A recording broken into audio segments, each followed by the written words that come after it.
Good morning, folks. The great Matt Geib here once again from MatthewsMatters.com.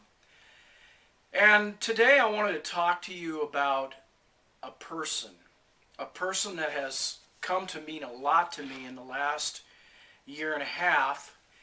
And I've been thinking and taking some notes about this person, of my dealings with him and how I've come to know him and what he has meant to me in the last hour or so.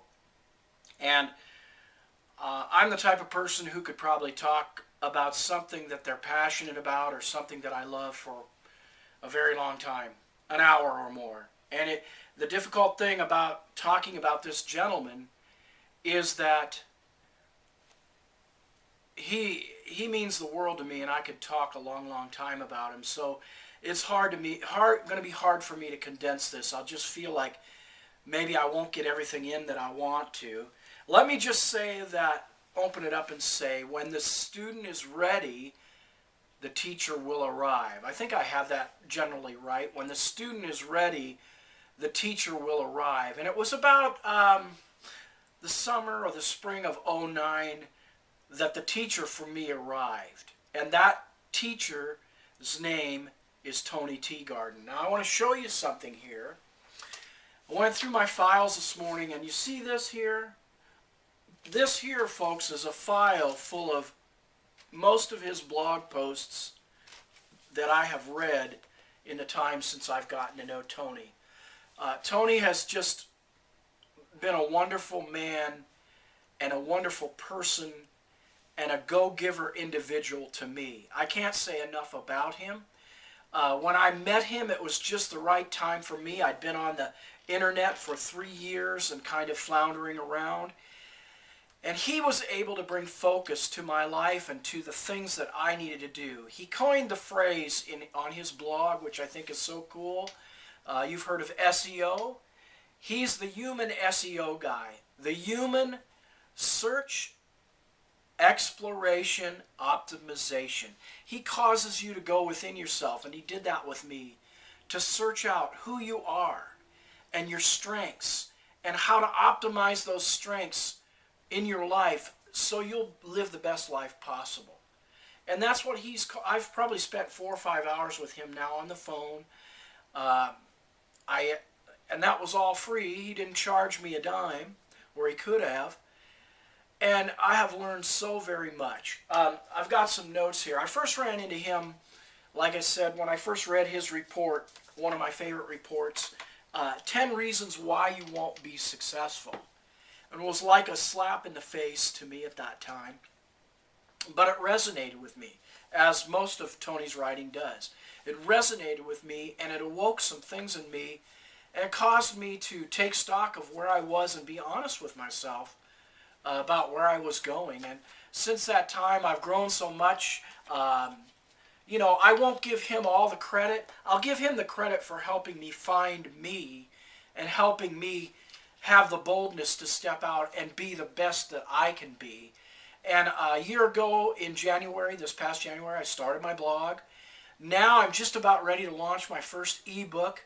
And from that, I have several other products that are on the drawing board that I intend to offer. And I give the credit to Tony for helping me do that. Another thing he helped spur me in was my Missions Foundation that I've shared on my blog. And I've got now over $20,000 people have given to the Missions Foundation to help missionaries out, to help them get established in what they'll expect in the third world, that maybe they won't have such a culture shock. He has helped me put these things in motion. And the things about Tony, I just want to read a few things. He has been a beacon of truth and transformation for me. That's what I found him to be. He has sharpened me like the Bible says, as iron sharpens iron. He's a hard hitter. He's honest, and yet with tough love. He gets the best out of folks. He really knows how to dig deep and find your strengths and bring them out of you, maybe when you don't even know them yourself. And then one of the most important things, like I found a passion in writing because I got my blog started. I would run certain articles or posts by him, and he'd say, "No, man, I'm not going to make a comment on that. You write what you want to write because I don't want to impose my ideas on you. He doesn't, he gives you tough love. He brings good things to you, but he doesn't impose his own opinion on you. He helps bring the best out of who you are to you so you can present it to the world. And he's funny and real. I can't help but remember the Pop-Tart story where he was trying to change certain things in his life, but he kept going down to the corner store for a Pop-Tart, which wasn't the best for, he wanted to start eating healthy. And so he's real, and he shares about those experiences, and you can relate to them. Self-exploration, optimization. Sheer willpower, he writes, and he's such a gifted wordsmith, sheer willpower to accomplish our goals is ironically the same reason so many people fail to follow through on their goals. It's because they are not congruent with how they see themselves, and this willpower is impossible to sustain over time. And you know, he experienced that himself in his own life, just like the funny story with the Pop-Tart. And he has kind of helped me or taught me how to begin to be congruent with who I am and live the best life Matt Guy possibly can. Tony Teegarden, I can't say enough about him.